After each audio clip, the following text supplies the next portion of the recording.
Chapter 12. The Shrine of Choosing. It said that once upon a time a different people lived in these lands. These people had no chieftain, but a woman of noble blood came to them from a far place and took up residence among them, and conceived in her belly the Son of Heaven, who would become the country's first emperor. The woman was called Wang Mu, the Mother Royal, and some said she was an immortal. She possessed eyes that could see even in the dark of a moonless night, and it was with this strength of vision that she led the people. The elderly eunuch read aloud from the book in his soft, gentle voice. About half his pupils were listening attentively, the other half were either actively asleep or struggling not to be. Mamau, fighting back a yawn herself, didn't blame them for feeling a little drowsy. From what she could see from her vantage point outside the classroom, there appeared to be about 20 students, though she didn't know if that was a lot or a little. So it went, she thought, but the eunuch beside her seemed somewhat let down. "Sir, they'll see you," she said to Jinshi, whose face threatened to be visible through the window. Nobody would be able to concentrate on their studies if they knew such a beautiful creature was watching them. "I was told there were only about 10 students to start with, so I think the numbers have gone up a little," Gauchman said placatingly. They were at the Rare Palace's Institute of Practical Studies, which Jinshi had spearheaded. He'd wanted to hang out a sign boldly proclaiming that it was a place of learning, but Mamau had dissuaded him, arguing that making a big deal about it would only make things more difficult, so in the end the school went ahead quietly. They'd refurbished one of the less dilapidated buildings of the northern quarter to serve the purpose. In fact, this was the building that had been used when the foreign emissaries had visited recently, so it was looking very nice indeed. Xiaolan was among the students. Mamau could see her rubbing her eyes sleepily, splitting her attention equally between the textbook and the teacher. She'd learned to recognize many common words by now and had moved on to reading simple stories. The one the teacher had just been reading was a story of how the nation had been founded, something everyone would have heard at least once in their lives. Mamau herself had no interest in learning such things at this point in her life, but Jinshi had invited her to come see how lessons were going, and she couldn't really say no. Anyway, it would be untrue to say she wasn't curious. Xiaolan was there, along with a few other palace women Mamau knew, and most of all, if Jinshi's plan succeeded, it could change the face of the Rare Palace. "Master Jinshi, it's time." Jinshi was a busy eunuch, as his attendant reminded him, and he reluctantly turned away from his brainchild. He probably would have liked to continue to observe for a while yet, but he had other things to do. "What are you going to do next?" he asked Mamau. "I'd like to stay here and watch a little longer, if that's all right." If you notice anything amiss, report it to me." Mamau bowed slowly. When class was over, some eunuchs appeared with baked snacks that they had distributed to the students, who eyed the treats hungrily. Mamau found Xiaolan and went over to her. "Oh, waffle!" Xiaolan said around a mouthful of food.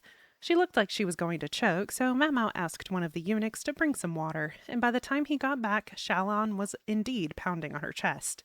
Alongside the textbook on her desk was a sand tray. The books were provided to the students, but handing out consumables like paper and brushes would soon drain the funds dry. So instead, students practiced their characters in small trays of sand. The smudges on Xiaolan's pointer finger suggested she'd been working hard. True, she'd looked pretty spent by it, but Mamau could pretend she hadn't noticed. Xiaolan took the cup Mamau offered her and took a drink, then a noisy breath. "Managing to pick anything up?" Mamau asked. "I've still got a long way to go. I want to ask the teacher about this," Xiaolan said, pointing to something in the textbook several pages ahead of what the instructor had been reading. "Me, I'm not that smart. If I don't work ahead a little, I don't think I'd ever keep up." She stuffed the rest of her food in her mouth and washed it down with another drink. Mamau decided to go with Xiaolan just casually. They left the classroom and went through a covered hallway to an adjacent building where the instructor kept his office. Outside, Mamau could see the pond that had been used to stage their performance at the night banquet, and beyond it, an old shrine. The shrine had supposedly been there since before the founding of the Rear Palace, and the architecture was different from what Mamau was used to. It was a long, narrow building oriented along a north-south axis. The relative lack of weathering compared to the other buildings nearby implied the shrine saw regular maintenance. I wonder if they still observe some ritual there, Mamau thought, but in any event, they passed the shrine by and arrived at the teacher's office. "Excuse me," Xiaolan said. "May I have a few minutes?" It wasn't exactly a refined greeting, but the old eunuch welcomed them in with a smile just the same. Shalon's affable nature seemed to have gotten the better of him. He spoke to her as gently as if he were talking to his own grandchild. I don't believe I've seen your friend here before. Just tagging along, Mama said. I see. Have a seat in that chair and wait, then, if you don't mind. The eunuch smiled at her. Mama obligingly went and sat down. She looked out the window, gazing at the shrine they'd passed by earlier. Its pillars were closely spaced, and the interior appeared to be divided into complicated series of rooms. Wondering about that shrine? The eunuch asked. A little. I can't help thinking the architecture is somewhat odd. This was Mama, who promptly became obsessed with anything that caught her interest. She'd been staring fixedly at the shrine without realizing it. That shrine was built by the original inhabitants of this land. Lady Wang Mu, the Mother Royal, chose not to forbid the people from practicing their faith when she ruled this place. Instead, she used it and made that faith concrete. Wang Mu was a woman who had appeared in the founding myth the eunuch had been teaching in class. She was said to be the mother of the first emperor. There were many interpretations of the story, the most popular being that she was either the survivor of a vanished country or else a female immortal descended from the immortal realms. Any who would rule this land must pass through that shrine, and only those who choose the proper path may become chieftains of the land. Such was the charge Wang Mu laid upon the first emperor. Her son was able to pass the test and thus became ruler of the land. Very interesting. Isn't it? That shrine was the reason the capital was moved here as well. The old eunuch smiled nostalgically. It hasn't been used in decades, though, and I question whether it will see use again in the future. What do you mean by that? Well, the eunuch handed Xiaolon a writing utensil, kindly allowing her to use his own brush. She took it and frowned, still struggling to hold the brush correctly. She didn't seem interested in what he and Mama were talking about. All of the elder brothers of His former Majesty were felled by an epidemic. Worse, many male children and infants have died, depriving the imperial line of any potential successors. That was why the previous emperor, his parents' youngest son, had ascended the throne. The circumstances had long invited ugly rumors to the effect that the Empress Regnant, his mother, had had a hand in the plague. Mama couldn't help thinking that the eunuch's story was not the most respectful toward the imperial family, but she sensed no hostility in his voice. If anything, he had the dispassionate air of a scholar laying out facts. Xiaolon plunged the brush into the ink, splattering polka dots on her cheek. Rites of passage were by no means unusual, but Mama found her interest especially piqued by this one. She looked at the shrine and the eunuch looked at her, though at first she wasn't sure what he was thinking. I must say I'm happy to know someone is interested in that old building, he said. Not many want to hear such tales. It's been quite a long time. Then he too looked outside. But there was someone once, in the past. Yes, a doctor who was here many years ago, a real eccentric. Whenever he had time on his hands, he would go wandering about the rear palace with a look on his face, much like the one on yours now. A face floated into Mama's mind. His name wouldn't have been Loman by any chance. The eunuch's eyes widened with surprise. You know him? Mama's old man Loman looked like an ordinary, reasonable person, but he really wasn't. For one thing, if he had been reasonable and ordinary, he wouldn't have planted medicinal herbs all over the rear palace. Oops, maybe I shouldn't have mentioned him. He had, after all, been banished as a criminal. Maybe it would have been better not to say his name. To all appearances, though, the eunuch didn't bear Loman any ill will. Mama said only but honestly that Loman was a relation of hers, and that he now made his living, barely, as an apothecary. The eunuch looked at Mama, clearly moved. Xiaolon, meanwhile, was gazing intently at her own unsteady characters. I see, the eunuch said. Yes, Loman. Maybe he'd been friends with her adoptive father. She wanted to ask about it, but realized it was time to be getting back. She collected Xiaolon, who had folded the sheet full of characters, despite their crudeness, and tucked it lovingly into the folds of her robes, and left the school. 2 days later, His Majesty paid a visit to the Jade Pavilion. Mama performed her food-tasting duties as usual, and was just about to leave the room when he stopped her. "How can I help you, sir?" she said. If His Majesty wanted to talk to her, it was probably about the illustrated textbooks or the like. Unfortunately, she could now only distribute whatever she could get past the censor, so it was no longer so easy to slip things to His Majesty. She thought she'd asked Jinshi to tell him that personally. I intend to go to the Shrine of Choosing now, if you'd like to accompany me. Huh? Mau Mau slapped a hand over her mouth before the sound could make it out. What in the world was going on? They went by lantern light through the darkness, heading for the northern quarter of the palace. His Majesty's 2 eunuch bodyguards were with them, as were Jinshi and Gaoshun. Jinshi was watching the entire thing with a probing eye. He appeared to have been called out here quite suddenly. What does His Majesty have in mind? Mau Mau wondered. The northern quarter was never exactly bustling, but at night it became eerily silent. The one silver lining was that at least I didn't hear any sounds of unhealthy love emanating from the bushes or the shadows of the trees. When they reached the shrine, someone was waiting for them. The old eunuch Mau Mau had spoken to earlier that day. "I've been waiting for you," he said with a respectful bow. The emperor, stroking the beard of which he was so proud, nodded at him. "May I enter once more?" "You may enter as many times as you wish, your Majesty." The hairs on Mau Mau's neck stood up at what sounded like an undertone of provocation in the eunuch's words. The emperor, still working at his beard, remained perfectly calm, but Gaoshun and the other eunuchs didn't hide their displeasure. Jinshi alone didn't frown. He was staring intently at the shrine and seemed to be thinking. The old eunuch unlocked the shrine door and ushered the emperor inside. "And whom do you require for your attendance?" the eunuch asked, and again he sounded faintly mocking. "These 2, if it may," the emperor replied. He was looking at Jinshi and Mau Mau, grinning. What is this about? Mau Mau wondered, looking less than pleased as she entered the shrine.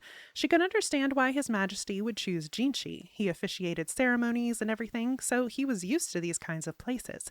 But Mau Mau, what possible purpose could she serve? Women aren't forbidden in here or something, Mau Mau whispered to the old eunuch, but he smiled broadly. "You may recall that Wang Mu and the Empress Regnant were both women." Mau Mau didn't respond to that, just put her head down and followed the 2 men. Just past the shrine entrance was a large empty space. There were 3 doors, each of a different color, and above them a sign that read, "Pass not through the red door." Mau Mau squinted. The doors were blue, red, and green, respectively. The color of each was clear and bright, suggesting they were regularly refreshed. "Which door do you choose, sir?" the old eunuch said, stroking his chin. The emperor scratched the back of his neck, then headed for the blue door. "I chose the green one last time. Might as well try this one." "Indeed, sir." The party passed through the blue door. They continued through a narrow hallway, then arrived in the next room to find 3 more doors and another sign. Mau Mau cocked her head. The sign read, "Pass not through the black door." This time the doors were vivid red, black, and white. The walls and pillars were noticeably dusty, yet the doors were freshly colored. "Looking after this place is a chore, I can tell you. Just when I thought it would never be used again, someone comes along saying he suddenly wants to enter." The old eunuch rubbed his shoulders pointedly. Evidently, he was the one who had to paint the doors. The emperor stroked his beard, then picked the red door. Beyond it was another hallway, and then another room. 3 more doors and a new riddle. Mau Mau wondered despondently how many more rooms there would be. Without any windows to let a breeze through, the shrine was stuffy and warm. She had been right about one thing. The shrine's layout was certainly complex. Sometimes they backtracked or went up a flight of stairs until she had lost all sense of direction. Eventually, she realized that some of the rooms shared doors with each other. Guess it's not meant to be over quickly.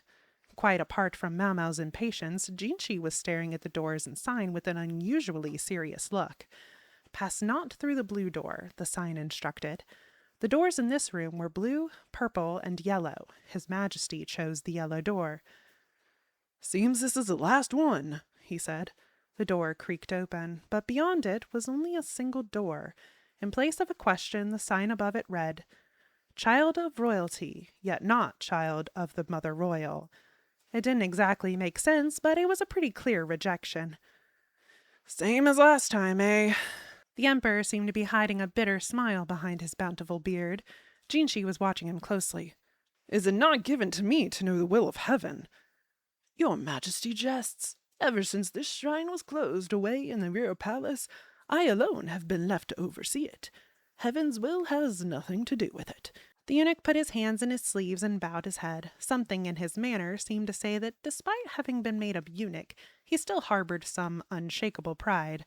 Most likely, this man had been overseeing the shrine for some long time, and when the building had found itself within the boundaries of the rear palace, he had gone so far as to accept castration to continue protecting it.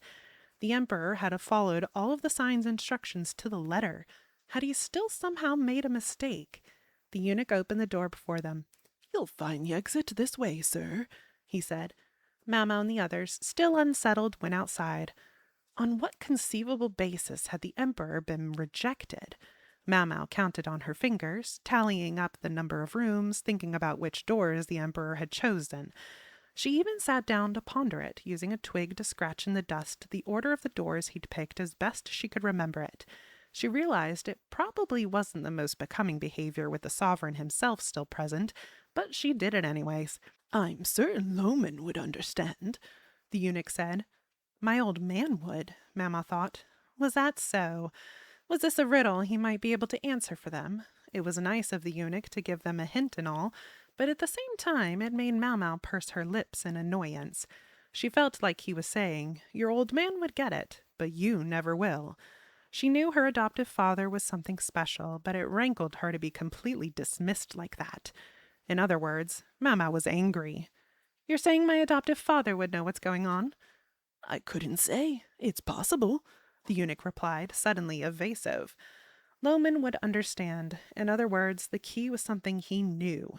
His knowledge was broad, but he particularly excelled in medicine. Was that where the solution lay? Jinshi and the Emperor were watching Mau Mau expectantly. She felt a shiver run down her spine. Wish they'd stop that. They could look at her as hopefully as they wanted. She wasn't her old man, and wouldn't be able to come up with the answer so easily. That only made her more frustrated, though, and something still nagged at her. 3 doors, 3 colors. How did they go together? "Do you know what it means when it says I am not a child of the Mother Royal?" The Emperor asked. The Mother Royal, Mama thought. Wang Mu. Yes, the mother of the first emperor, spoken of in the country's earliest stories. The tales never mentioned a father. Normally, one would expect that to produce an emphasis on the maternal line. Yet in Mau Mau's country, agnatic descent was the rule, inheritance passing from father to son. Once again, Mau Mau thought over the words on that last sign. Child of royalty, yet not child of the mother royal. Did the words hold some great secret? Could the expression child of royalty refer to the paternal line? It was said that male children received what made them fit to rule from their fathers. Meanwhile, in a matrilineal system, female children were said to receive what made them fit from their mothers. The imperial throne had been occupied by a direct line of male successors. True, the occasional empress had interposed herself, but as far as Mau Mau was aware, these women's bloodlines hadn't continued. Suppose the blood of Wang Mu still remained somehow. What would it lead one to do? Suddenly, Mama found herself remembering the story of the former emperor, the last of his family's sons, his older brothers dying young of an epidemic, and clearing the way for him to take the throne. The fact that he alone had survived when all of his brothers had died had inspired rumors that the Empress Regnant might have had a hand in things. But is it possible that... Mama looked at the old eunuch, the emperor, and Jinshi, and then she went and stood in front of Jinshi. Master Jinshi, were the brothers of the previous sovereign all born by the same mother? He looked perplexed by the suddenness of the question, but it took him hardly the space of breath to answer. "I'm given to understand not all of them shared the same mother, but that the mothers of all the imperial princes were sisters. Cousins of the emperor before last, I believe." Close kin, then. When it came to noble blood, marrying sisters and close relatives wasn't uncommon. Indeed, Consort Liwa herself was a not-too-distant relative of the emperor. "May I ask something else?" Mama said, somewhat hesitantly. "What?" "I'm afraid it may be considered terribly improper. Depending on their reaction, it could even get her killed on the spot." "Speak."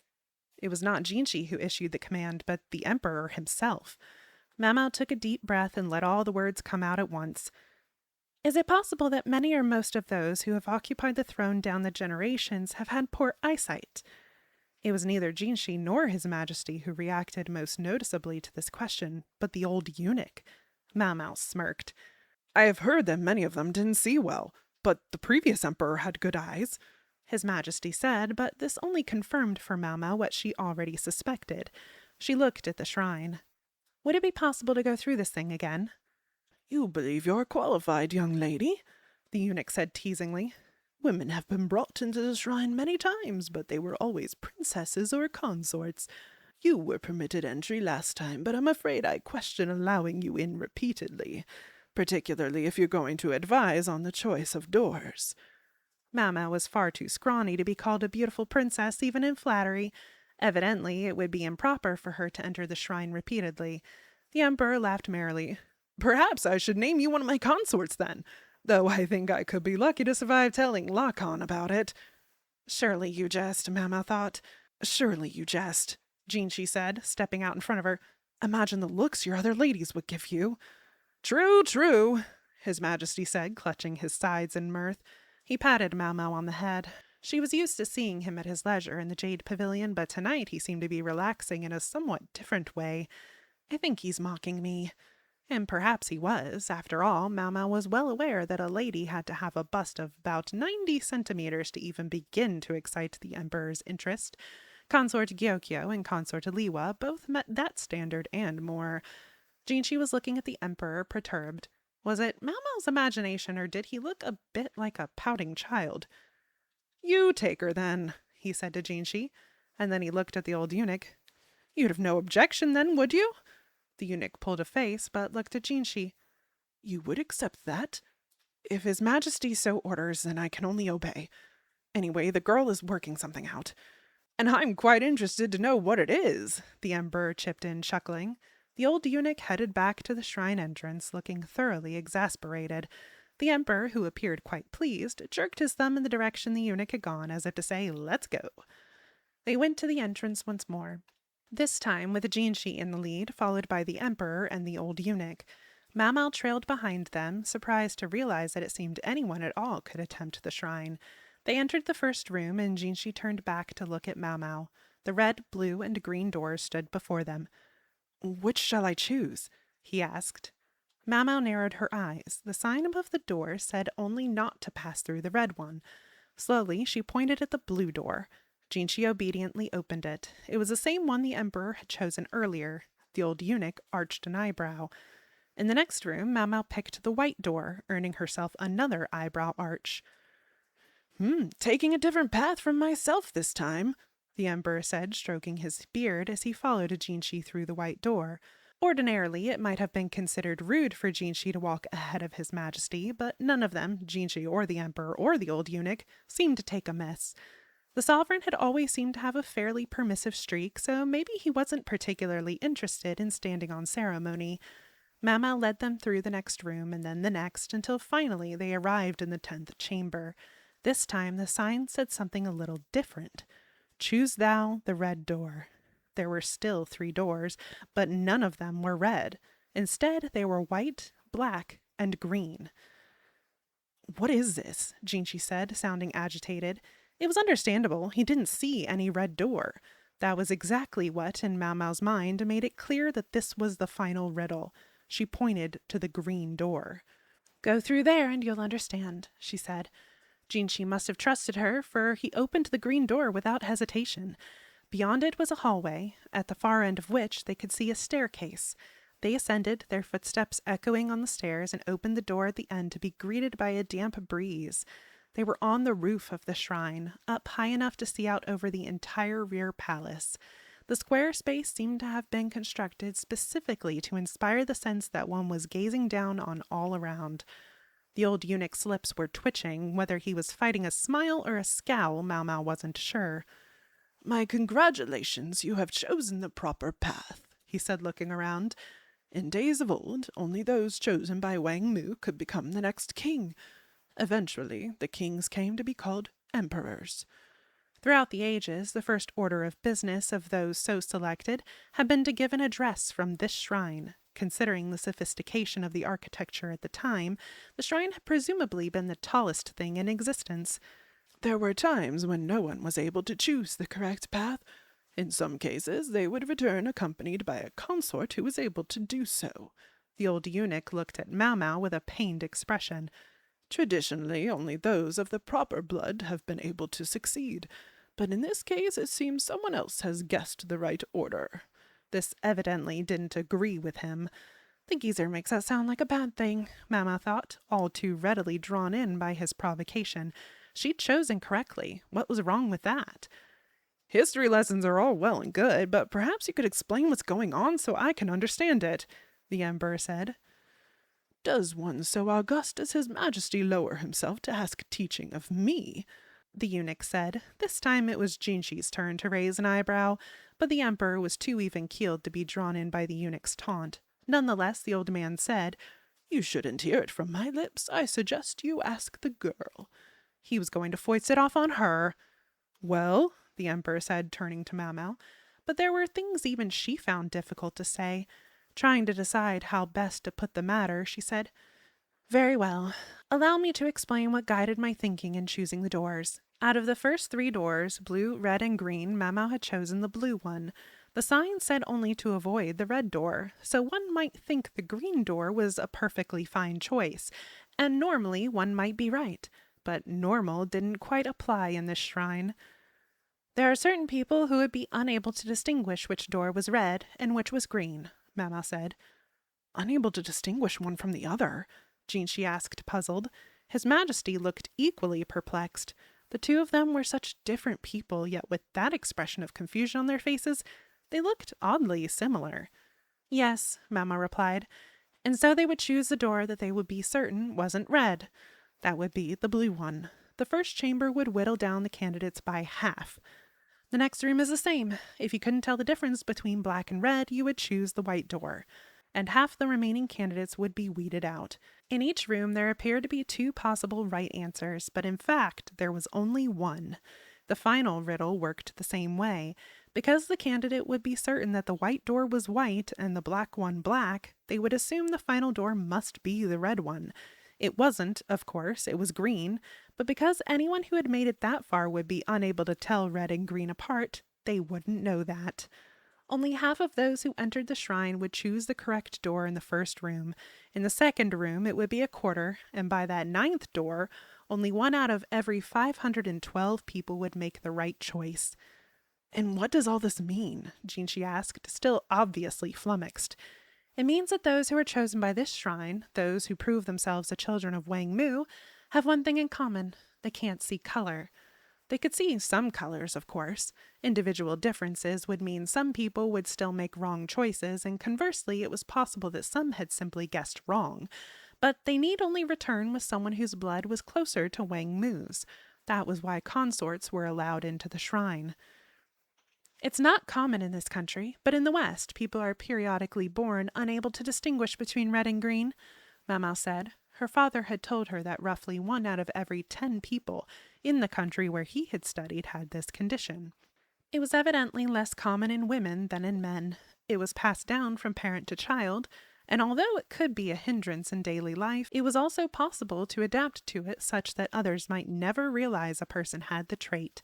That was why the old eunuch had said Mau Mau's old man might understand. Some also claim, she went on, that the more trouble one has distinguishing colors, the better one's night vision is. She'd never investigated that claim personally, so she couldn't be sure. However, for such a profoundly challenging trait to persist down to the present day, it was likely to co-occur with some exceptional benefit. And I believe in the founding story, Wang Mu is said to be able to see clearly even on a dark night. Wang Mu had come from a far land and had carried with her an inability that hadn't been present here before, the inability to distinguish color.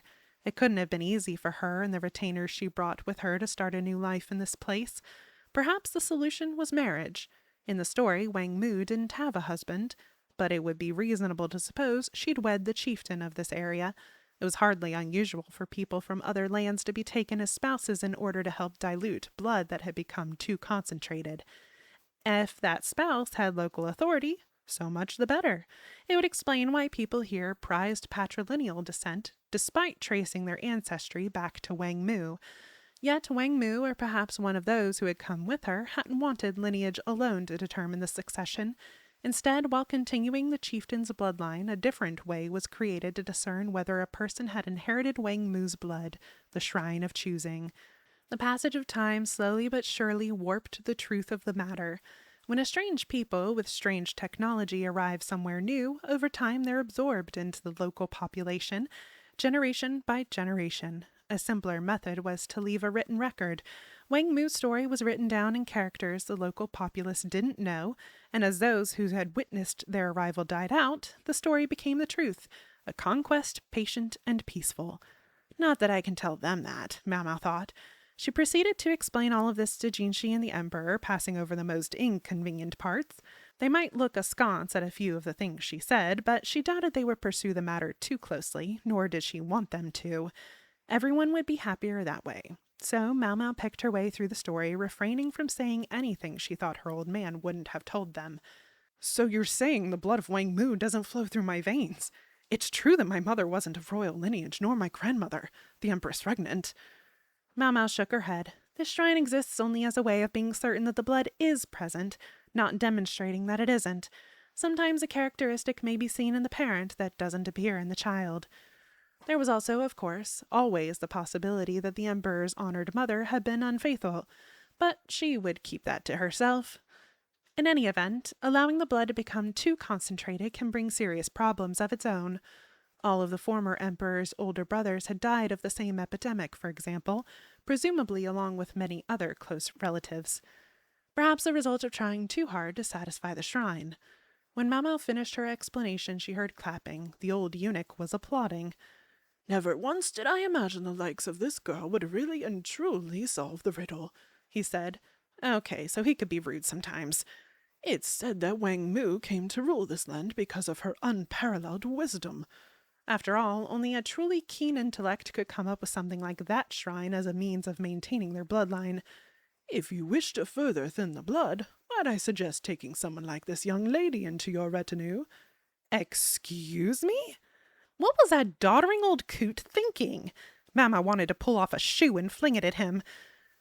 Amusing as that might be, I'd rather not make an enemy of Lacan, and perhaps more importantly, her bust would have to grow about another 15 centimeters first. First, just how intimidated was he by the fox strategist? And second, really? "I grant there are many who wouldn't smile upon that," the old eunuch said. He looked into the distance for a second, then glanced at Mau Mau. "Do be wary." "I'm well aware," the emperor said. "I know you are, Majesty," the eunuch said, this time looking at Jinshi. "Do be wary," he repeated. Jinshi nodded without a word. Just who is this guy? Mau Mau wondered. Simply a eunuch who had found favor with the emperor. It didn't matter. Mau Mau foresaw nothing good in knowing the answer. Maybe it doesn't matter who he is. She would leave well enough alone. Ignorance, as they said, was bliss. She was ignorant of something else as well, however, that she would yet have cause to regret what she didn't know.